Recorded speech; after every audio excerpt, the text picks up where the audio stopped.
Hello' everyone, আপোনালোক সকলোকে Assam learner চেনেলটোলৈ স্বাগতম জনাইছোঁ। আজি মই আপোনালোকৰ লগত BSc নাৰ্ছিঙৰ ছেকেণ্ড কাউন্সেলিং কেতিয়া হ'ব, তাৰ কাট অফ কিমান হ'ব পাৰে এটা এক্সপেক্টেড কাট অফ ডিছকাছ কৰিম। ঠিক আছে, কাৰ কিমান ৰেংকলৈকে মাতিব পাৰে সেইখিনি কথা পাতিম। তাৰ আগতে এটা কথা কৈ লওঁ, আপোনালোকে বহুতে মেছেজ কৰি সুধি আছে যে BSc নাৰ্ছিঙৰ ছেকেণ্ড কাউন্সেলিং হ'বনে নহয়। অবভিয়াছলি হ'ব, মই ষ্টাৰ্টিঙৰ পৰা আপোনালোকক দেখাই দিম। আপোনালোকৰ ফাৰ্ষ্ট ৰাউণ্ড কাউন্সেলিংটো হৈছিলে 25 এণ্ড 26 জুলাই। ঠিক আছে, সেইটো আপোনালোকে অলৰেডি কাউন্সেলিং কৰিলে আৰু চিট বহুতে যিহেতু এডমিশ্যনো ল'লে। মই আপোনালোকক এখন ন'টিচ দেখুওৱাৰ কাৰণ এটা আছে। ইয়াত আপোনালোকে চাব,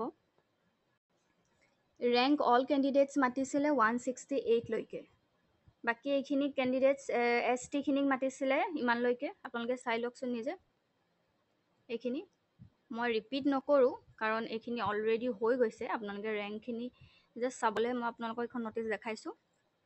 নেক্সট মই এতিয়া আপোনালোকক দেখাম এডমিশ্যন যিটো ন'টিচ হয়, মানে কোনে কোনে চিট পাইছে সেইখন ন'টিচ দেখাম। ইয়াত 168লৈকে মাতিছিলে, ৰাইট। 168লৈকে মাতিছিলে, কিন্তু চিট পালে আপোনাৰ মানে জেনেৰেল কেণ্ডিডেটছখিনি 140 ৰেংকলৈকে পাইছিলে। ৰ'ব মই দেখাই আছোঁ এইখন ন'টিচখন। আপোনালোকৰ 31 জুলাই আৰু 1 আগষ্ট দিনা আছিলে এডমিশ্যন। কেণ্ডিডেটছ এইখিনি চাওক, ৰেংক 1 2 এই দুটা ৰেংক উইথহেল্ড হৈ আছে। এইখিনি কেণ্ডিডেটছ উইথহেল্ড হৈ আছে, ৰেংক 1 2 উইথহেল্ড, 6 উইথহেল্ড, তেনেকৈ বহুতখিনি উইথহেল্ড হৈ আছে। ঠিক আছে, উইথহেল্ড ষ্টুডেণ্টছখিনিৰ কাৰণে DME অফিচ গৈ পিনে ডাইৰেক্ট কণ্টেক্ট কৰিব লগা হ'ব পাৰে। তাৰ ন'টিচ ওলাব, সেইটোৰ ওপৰত আমি পাছত ডিছকাছ কৰিম। এতিয়া চাওক, মই এই কথাটো বুজাব বিচাৰিছোঁ যে ইমানখিনি ষ্টুডেণ্ট উইথহেল্ড আছে যিহেতু, চ' অভিয়াছলি BSc নাৰ্ছিঙৰ ছেকেণ্ড কাউন্সেলিঙৰ লিষ্ট ন'টিচ আহিব। সেইকাৰণে আপোনালোকে নিশ্চিন্ত থাকক, আৰু ৰেংক যাৰ ভাল হয় তেওঁলোকে চিট পোৱাৰ আশা আছে।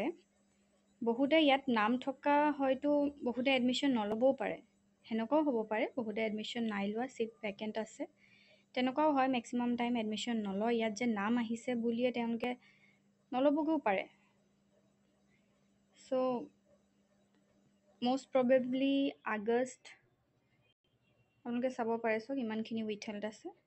এইখিনি ষ্টুডেণ্টছৰ উইথহেল্ড আছে, হয়তো বেলেগ নীটত তেওঁলোকে পাব পাৰে, নহ'লে উইথহেল্ড একচুৱেলি ডকুমেণ্টছ ঠিক নাথাকিলে মানে উইথহেল্ড দেখায়। কিন্তু মই এতিয়া কি বুলি ক'ম আৰু, এওঁলোক ছিৰিয়াছ নহয় বুলিয়ে ক'ব লাগিব।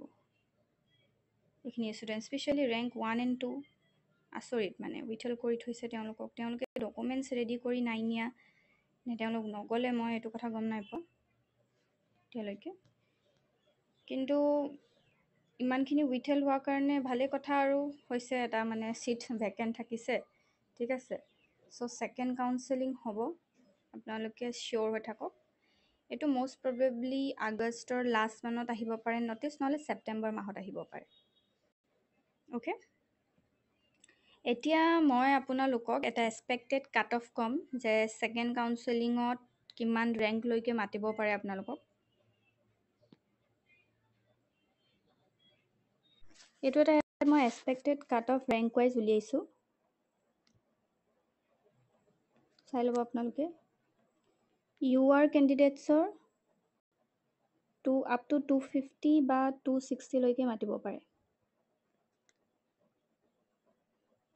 EWS আপোনালোকক আপ টু 400লৈকে যাব পাৰে।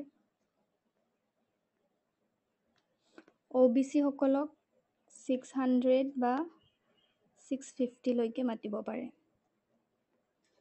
SC সকলক আপ টু 850 নহ'লে 900লৈকে যাব পাৰে। ST প্লেইনছ আপোনালোকক আপ টু 1000লৈকে মাতিব পাৰে। ST হিলছ আপোনালোকক আপ টু 1500 ৰেংকলৈকে মাতিব পাৰে। ঠিক আছে, এইখিনি এটা এক্সপেক্টেড কাট অফ মই ধৰি থৈছোঁ যে ইমানখিনি যদি আপোনালোকৰ ৰেংক হয় ইয়াৰ ভিতৰত, দেন ছেকেণ্ড কাউন্সেলিঙত চান্স এটা আছে, এটা ছেফ ৰেংক বুলি ক'ব পাৰি। বাকী নটিচ আহিলেতো গম পোৱা যাবই। চ' নিজৰ ডকুমেণ্টছবোৰ ৰেডি কৰি ৰাখক, ঠিক আছে। নটিচ ওলোৱাৰ লগে লগে যাতে আপোনালোকৰ একো প্ৰব্লেম নহয়। PRC, কাষ্ট চাৰ্টিফিকেট যাৰ যেনেকৈ আছে চব ৰেডি কৰি ৰাখক। EWS চাৰ্টিফিকেট, ঠিক আছে।